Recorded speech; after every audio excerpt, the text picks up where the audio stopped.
So listening the instructions is critical to the beginning of every race, for it is very important to understand the rules and the regulation that govern that race. So for the sprint, you must be hearing clearly, you must be waiting for the trigger to go, but you must not slugger for the trigger to go and you're still bending. It must be timed critically, and you shoot as the trigger is shot, and you have the opportunity to win the race. For the marathon, it's a different story beginning. They line up nearly 1,000 people. They don't kneel down. They just bend or stand, and they wait. And the rules are not as strict as in the sprint. They are just told, time, go. And they begin. And they run. So let me go back to the sprint. In the sprint,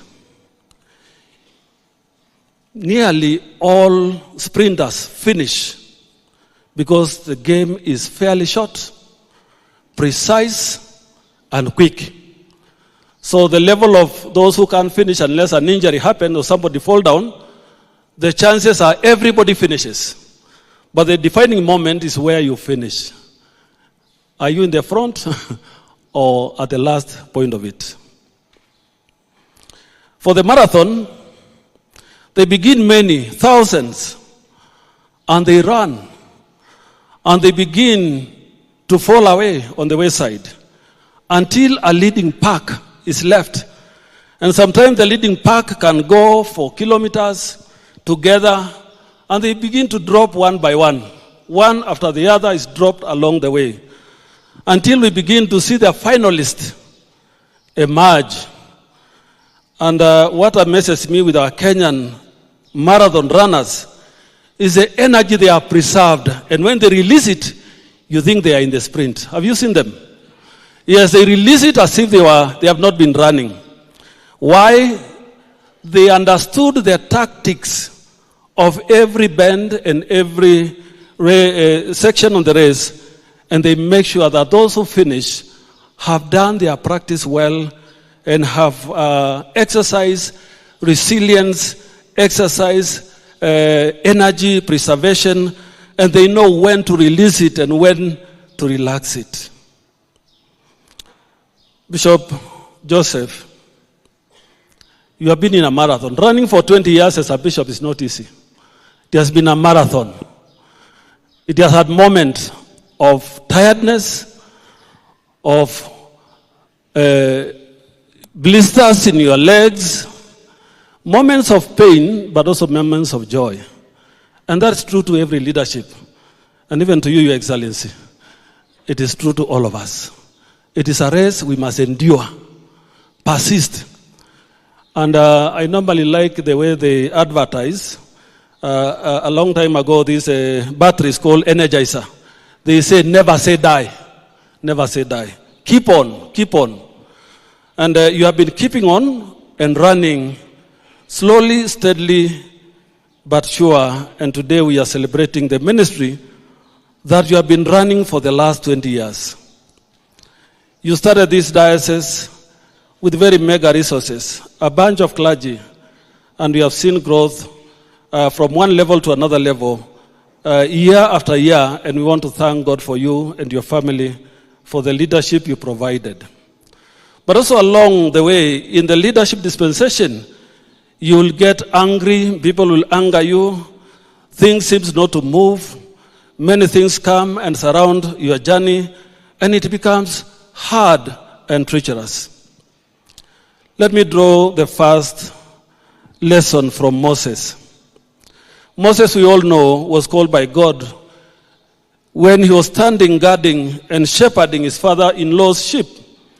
He was a fugitive who ran away from Egypt, having murdered somebody. He thought it was all done and gone. But God had other plans. You know, our God is a God of second chances, third chances, many chances, so long as we keep faith in him. So God appeared him in this burning bush and said, Moses, my servant, I have heard the cry of my people, I have seen the affliction, and I have chosen to deliver them from the house of bondage in Egypt and send them to a promised land, a land of plenty, flowing with milk and honey. It is you to go and do the work. He had many excuses. He said, no, I can't. I'm a stammerer. I'm not able. And he was implored by God and said, I'm going to give you somebody to speak on your behalf. He accepted, and he went and delivered the children of Israel. Now, the point I want us to learn from him is in chapter 18. From verse 13, we see him being visited by his father-in-law when he took so long to come and take his family, his wife and children, whom he left behind. And the father-in-law said, I decided to go and look at what this man is doing and hand over his family to him. He's a very irresponsible son-in-law, he might have thought. And he took the children and the wife, and he came. He was greeted and welcomed. But the following morning, he saw Moses governing the people. From morning to evening, people are standing around him while he's seated alone from daybreak to sunset, sunrise to sunset. And the father-in-law was perturbed. What were you doing with these people? And he said, I've been made their judge by God. I'm judging small cases and bigger cases, and I am listening to their stories, and I'm giving them the verdict, what God has said, and he struggled. And the father-in-law watched at him and said, poor man, you are going to wear yourself out, and you are going to die, and these people are not going to be served. You must learn to delegate a portion, section of your leadership, and have others do what you are not able to do it yourself. Great learning for us leaders. Do we die alone, or do we trust others and delegate authority and responsibility to them, also to share in the ministry? That's why in the Anglican Church we have the bishop, you have your archdeacons, you have the vicars of the parishes, you have the lay readers, you have the curates, so that this work is shared in equal measure. And I just want to read the ending of that section in chapter 18 of Exodus. After the advice, verse 22, this man was told, let the people sit, the people you choose sit as judges for the people at all times.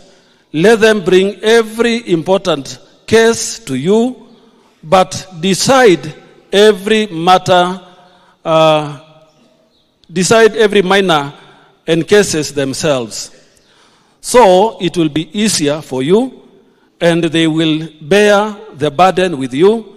And if you do this, and God so command, then you will be able to endure. And all these people will go their homes in peace, satisfied. Amen. So when we share responsibility, it makes the Lord easier. And Bishop, we believe you have run for those 20 years because you have shared responsibility. We'll be looking for the next leader. The beauty of the Anglican Church is that we are governed by a constitution that we all ascribe to and follow, but governed by our tradition and led by the Spirit of God.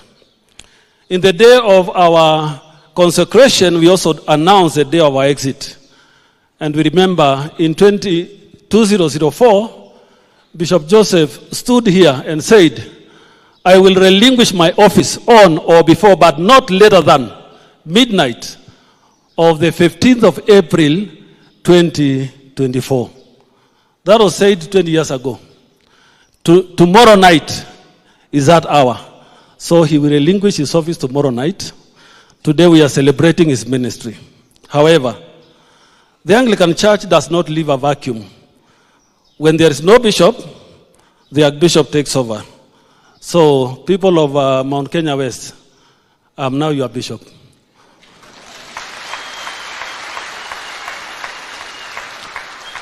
We will begin the process, until we get the bishop and consecrate.